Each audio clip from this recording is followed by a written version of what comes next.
name is Sandra Fisher. I have trained at the village for 21 years. I'm a Sifu, which means teacher or master. Well, I met Sifu Gus Gates, and he had asked me if I was interested in trying it.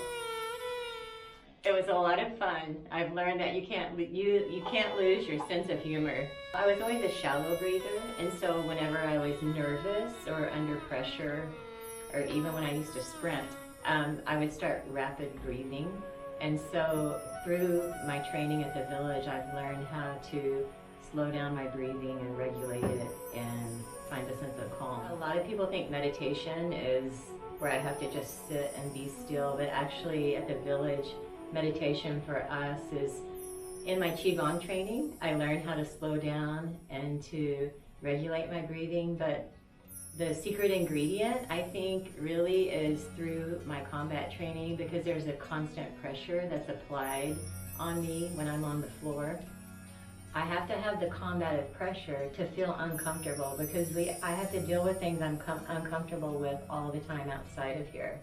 I would have never changed without the combative pressure, because I would have been too comfortable. Doing Qigong is awesome, but I don't have the pressure of someone coming and going to kick me across the room unless I either block the kick or get out of the way. And the same thing with the punch. It's all in a controlled environment, but without that pressure and being uncomfortable over and over again, I would never change as a person.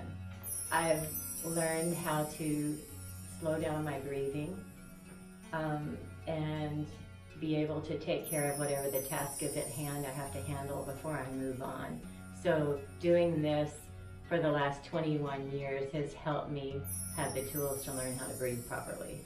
This is a place where we're all growing, and we don't judge here, that we are all trying to be the better version of who we can be, which is what Sifu says all the time. So if someone has anxiety, this art can help you. By what I was saying, how I was helped with my breathing, it can help you through our Qigong training, because you have to slow down, and it teaches you to be one with whatever you're doing.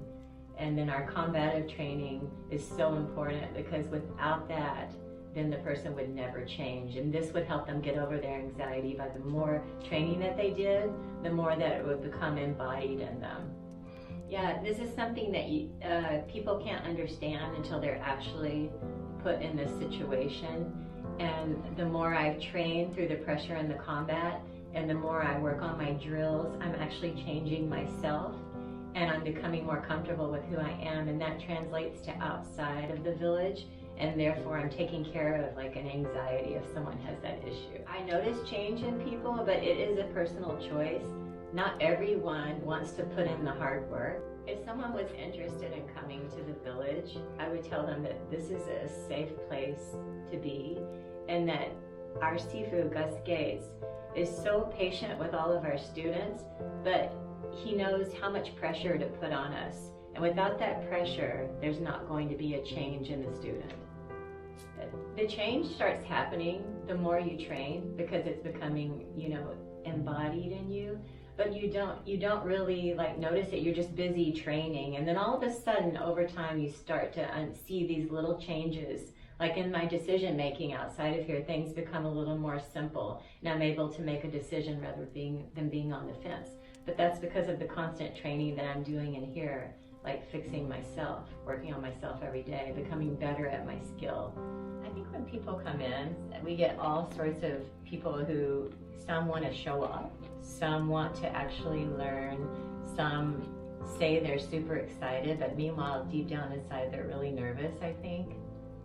I've learned that when it comes down to it, that it's my choice, that I'm the only one that can do the work. No one else can do it for me.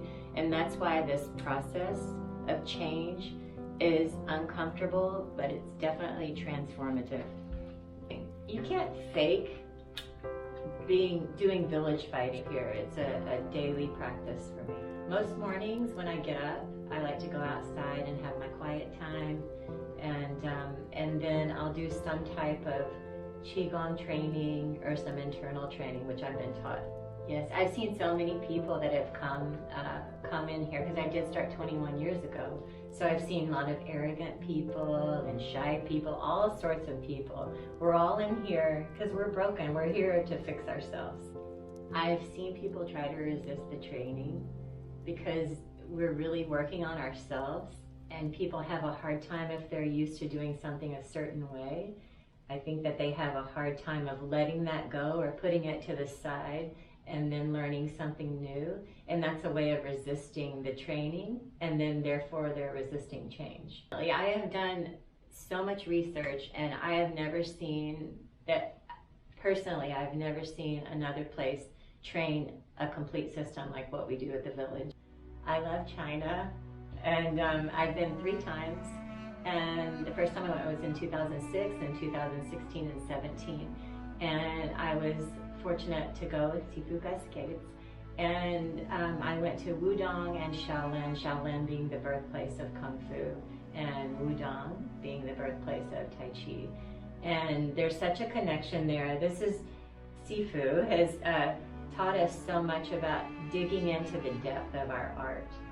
Right? So I really wanted to go experience where this art that I've been learning all of these years, where it's from, and meet the people, meet the monks, walk around the Shaolin temple, and really learn so much about this art. Sifu suggests that to us, that we research, and we're always looking for the depth of everything that we do. And Wudong, I've learned so much about their internal training, and they're so fluid in their movements, and there's so much history there, and having visited the mountain, you can see that. And I'm just so thankful that I was able to go and experience that. And I'm still like looking forward to the day I can go back. And then Shaolin, the birthplace of Kung Fu, there's just nothing like it being there.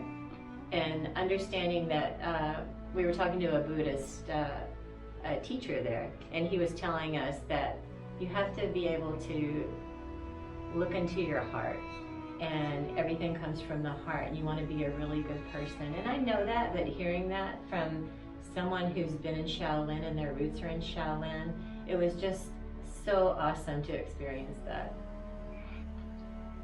I want them to know that I was nervous, you know, I was like, it wasn't like I just came in and felt comfortable.